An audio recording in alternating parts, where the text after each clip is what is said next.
जिसने कुछ पा लिया, माने पद प्रतिष्ठा कुछ भी, को बहुत बड़ा चीज संसार का, मगर ये क्षणभंगुर है।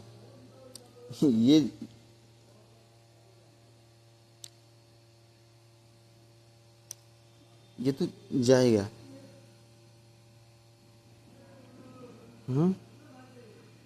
लेकिन जो शून्य है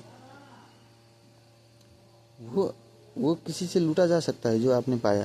लेकिन जो शून्य है अपने आप में जो आपने देखा, वो कोई नहीं लूट सकता। तो इसलिए कहते हैं जो सबसे ऊंचा है, सबसे बड़ा है सत्य, उसको पा लेने के बाद और कुछ भी पाने को शेष नहीं रह जाता। इसका आशय यही है कि उस ऋषि कहते हैं उसको पाने के बाद फिर कुछ पाना बाकी नहीं रह जाता। मतलब ये जानना कि यहाँ कुछ पाया नहीं जा सकता, उसी शून्य को, उसी शून्य में स्थित होने के बाद फिर आपको दिखाई पड़ती है कि कोई यहाँ शाश्वत नहीं। ठहरना जो है,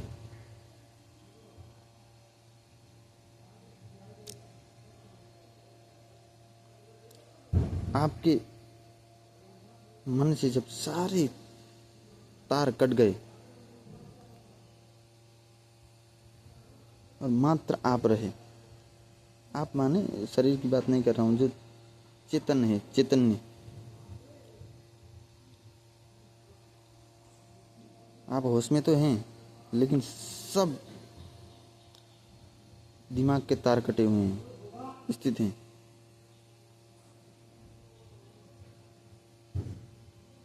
आप अपने आप को ही अनुभव कर रहे हैं, तब आप पाएंगे कि अनंतता में आप हैं, शून्य है, वही शून्य है। तो वो देख लेने के बाद फिर ये संसार में चल पड़ने का फिर मन नहीं होता। अपने आप में ही आप संतुष्टि हो जाते हैं, स्थित प्रज्ञ हो जाते हैं, प्रज्ञा आती है।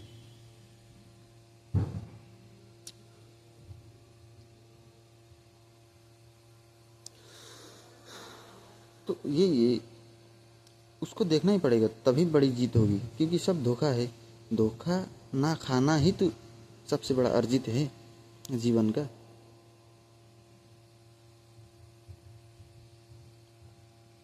इसलिए किसी ने कहा, सबके अपने अपने मत होते हैं, किसी ने कहा यहाँ हारना ही जीतना होता है संसार में।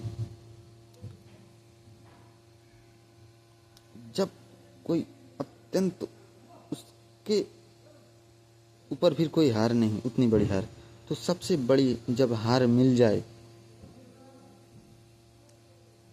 वही सबसे बड़ी जीत है। हार माने अभी छोड़ दिया, हार गए, अभी जीतना चाहते ही नहीं, अब ठहर गए, रुक गए और उससे जो नाता था, रिश्ता था, वो भी हटा दिए और अलग हो गए। मतलब पूरी तरह हार गए, एक चीज़ में या दो चीज़ में नहीं, पूरी संसारिकता में, संसारिकता से ही हार गए बिल्कुल। और देख लिया यहाँ जीता नहीं जा सकता, तो फिर शून्य की तरफ जाते हैं लोग। तो वही अंतिम हार ही आपकी उच्चतम बोध बन जाती है। किसी ने उस ढंग से भी कहा, मैं भी देख पा रहा हूँ इस चीज़ को।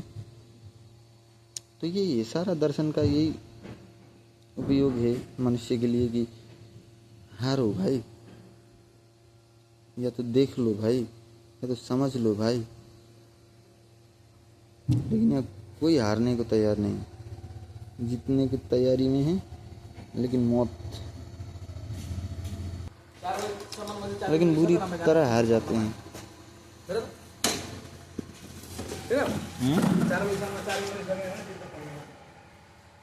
क्योंकि जीवन का उद्देश्य यही है कि कुछ यहाँ पाया नहीं जाता, यहाँ हार ही हार है। उसके बाद वो जान लेने के बाद फिर आप आपको कोई हरा नहीं सकता। कहानी ये है, क्योंकि जीत के चक्कर में जाकर के तो अचानक से फटक से मौत पर पहुंच जाते हैं हम। जीवन का कुछ पता ही नहीं चलता। ठीक, तो जिसको जीतना है वो तो बहुत बुरी तरह से हारेगा, बहुत लात खाएगा, फिर भी जीत नहीं होगी, क्योंकि मौत ले जाएगा, कहाँ जीत पाएंगे।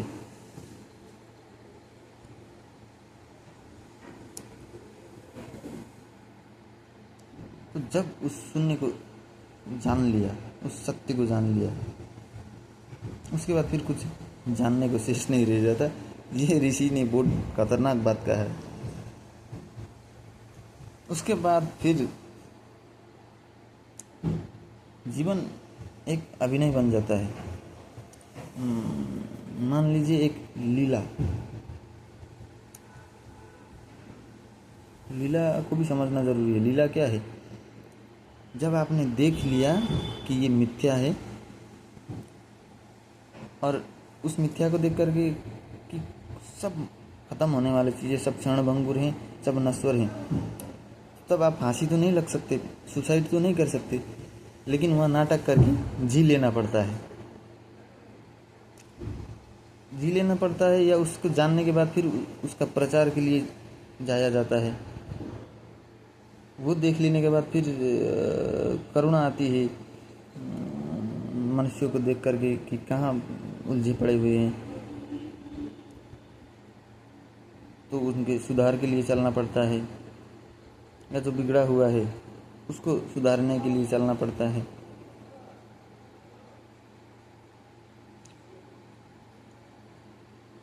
तो ये लीला है, बस नाटक, बस अभिनय कहिए चाहे लीला कहिए। अभी तो संसार को धोखा हम दे करके चल रहे हैं।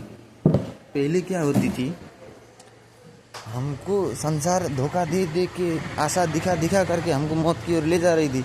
लेकिन अब क्या हुआ, अब जिसने शून्य को देख लिया, अब वो संसार को धोखा दे के संसार को ठग करके ऐसे जी रहा है जैसे वो जीने की उसकी चाह हो या पाने की आशा हो।